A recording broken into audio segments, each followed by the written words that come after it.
taking in some of her official engagements, the final engagements as British Prime Minister. The big question, who will replace her in number 10? Let's go live now to Professor Thom Brooks from Durham University. Professor Brooks, thanks so much for your time.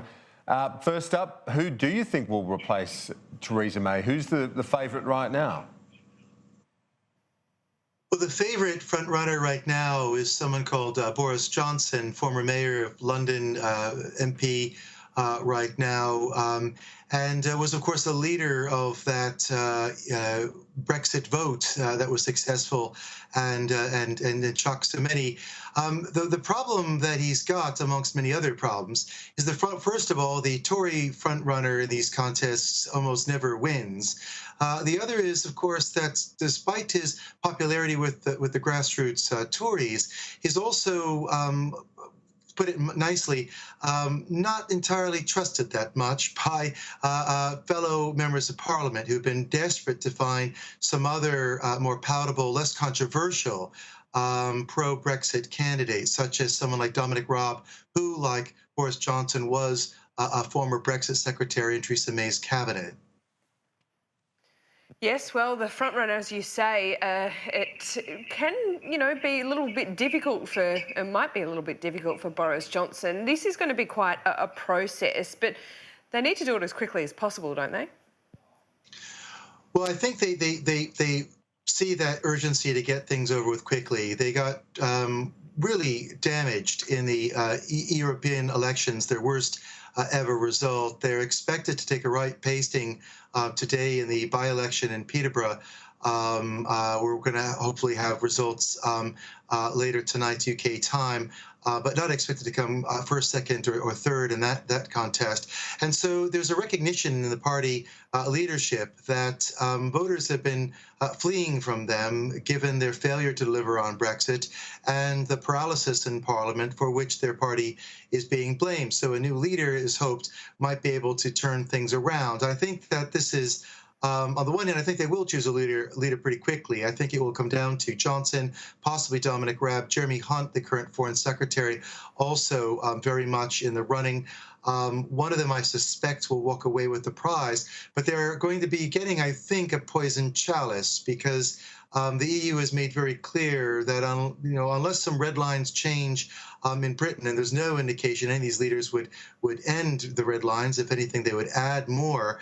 That EU is not going to budge. They're not going to get a better deal and be stuck with a minority government that will really kind of need to have a general election soon if it's going to do anything at all. And just to reflect on the last few days of the May Prime Ministership, it's not like it hasn't been without its momentous occasions, of course. The commemoration, nothing short of one of the most historic moments of the last century, the D-Day embarkations and landings in Normandy. No, absolutely. So this was, a very important historic occasion. She was, in the end, after fairly relentless pressure to go, she's very unpopular in her party and her members of Parliament. She agreed to step down as leader, but only after she was able to do the important commemoration today, and also earlier in the week to see after these state visit by Donald Trump. Remember, Theresa May was the first world leader to literally rush out to the White House to hold hands with the new president in the effort of trying to get him agreeable to a new post-Brexit trade deal, which has really come to nothing. Trump hasn't really promised anything at all. He's given almost nothing. Theresa May, if anything, he keeps saying very positive things about all of her opponents and has been very critical of how she's handled Brexit. So she's really gotten nothing for her trouble of offering a state visit with the Queen. But this is a very important week, no doubt, for Theresa May. She's going to go out on as much of as a high as possible as Prime Minister.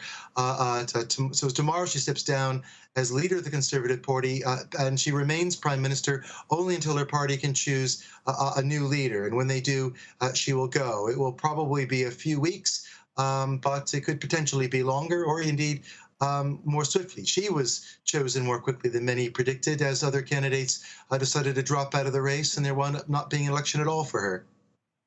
Professor, what does her legacy look like? Is it respectable?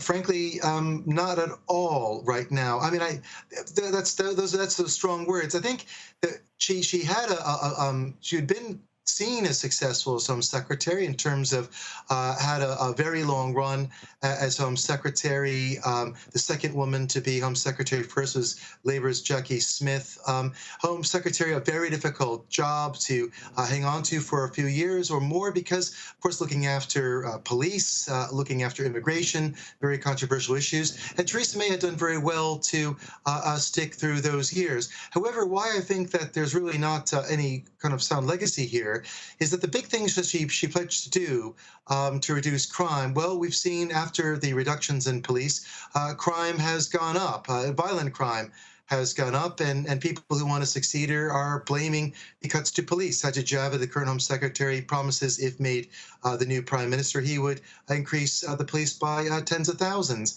She, on immigration, promised to cut migration by more than half in cutting net migration to under 100,000. The highest net migration in recorded British history was under her as Home Secretary. She's not delivered on that as well. And of course, the third major promise she made was to deliver Brexit by the 29th of March this year, and she hasn't done that either. So she's had some big promises to the British public on some kind of key issues, and none have come to anything. If anything, they've backfired, not least in failure to get anything done on Brexit, the paralysis in Parliament, and her what she called hostile environment policy and immigration led to the Windrush scandal that saw British citizens and lawful residents being threatened with deportation wrongfully under the policy that she introduced as Home Secretary. So I think it won't be much of a legacy that she will be proud of, and I think she'll look at her time as really a lot of potential, perhaps, that never really came to much because of paralysis over Brexit. Professor Brooks, I don't think she'll be getting you to give her farewell speech, that's for sure. Professor Thom Brooks at Durham University, appreciate that. The Federal Police Chief has warned